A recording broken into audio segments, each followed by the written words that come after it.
जो ये कहते हैं हिंदू मुस्लिम भाईचारा होना चाहिए, उन मूर्खों को ये पता ही नहीं है। उन मूर्खों को ये पता ही नहीं है कि वास्तव में इस्लाम में किसी गैर मुस्लिम के साथ भाईचारा की कोई गुंजाइश नहीं है।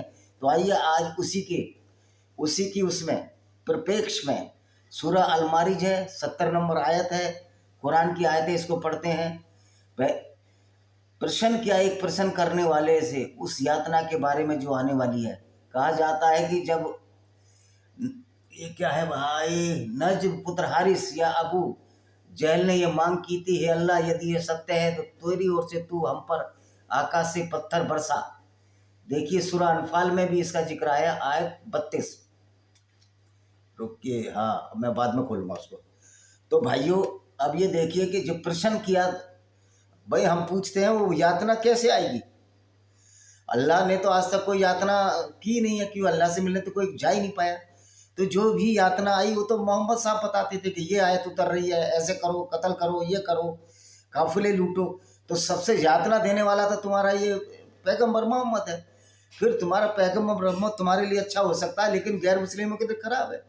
फिर गैर मुस्लिम उसकी इज्जत क्यों करे? एक भी कारण बताइए पैगम्बर मोहम्मद में ऐसी क्या बात थी जो गैर मुसलमान या मूर्ति पूजक उसकी इज्जत करें? क्या कोई अपने कातिल की इज्जत करता है? क्या कोई उस विचारधारा के पैगंबर की इज्जत कर सकता है जिस विचारधारा की वजह से हिंदू स्त्रियों से बलात्कार हुए? क्योंकि कुरान ये आज्ञा देता है कि गैर मुस्लिम औरतों को युद्ध में लूट कर उनके साथ बलात्कार करना जायज़ है। क्या यहूदियों के साथ बलात्कार हुए, क्या यहूदी इज्जत दे सकते हैं? क्या ईसाई दे सकते हैं? जो ईसाइयों को जिस तरह क्रूसिड करके स्पेन में मारा गया, उनकी औरतों की इज्जत लूटी और भारत में महिलाओं को जौहर, जल जौहर और अग्नि जौहर करने पड़े। हमारी राजपूत नहीं, सारी हिंदू वीरंगनाओं को और बहुत सारी औरतों को बाजारों बेचा गया अहमद शाह अब्दाली द्वारा। काबुल के बाजार में 1-1 दिनार में बिकी। मजे की बात है वो बाबा कौम है अफगानिस्तान का, यानी अफगानिस्तान का जो बाबा कौम है, उनका जो आइकॉन है, एक लुटेरा और बलात्कारी है जिसे अहमद शाह अब्दाली दुर्रानी के नाम से जानते हैं। तो अब ये समझ में आना चाहिए कि तालिबान से कितने भी हमारे संबंध हो जाएं, लेकिन ये विचारधारा तो बड़ी गंदी है। ये विचारधारा तो इंसान के खिलाफ है।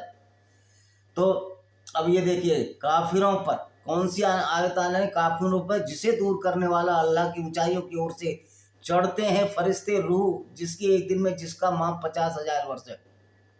यानी कि फरिश्ता इस तरह तेज भागता है कि 50,000 वर्ष उसकी माप है। इतना बड़ा पग है कि 50,000 साल लग जाएंगे आपको।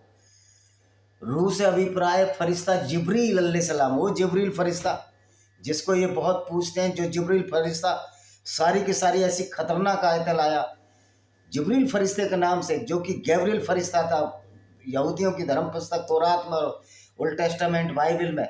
उस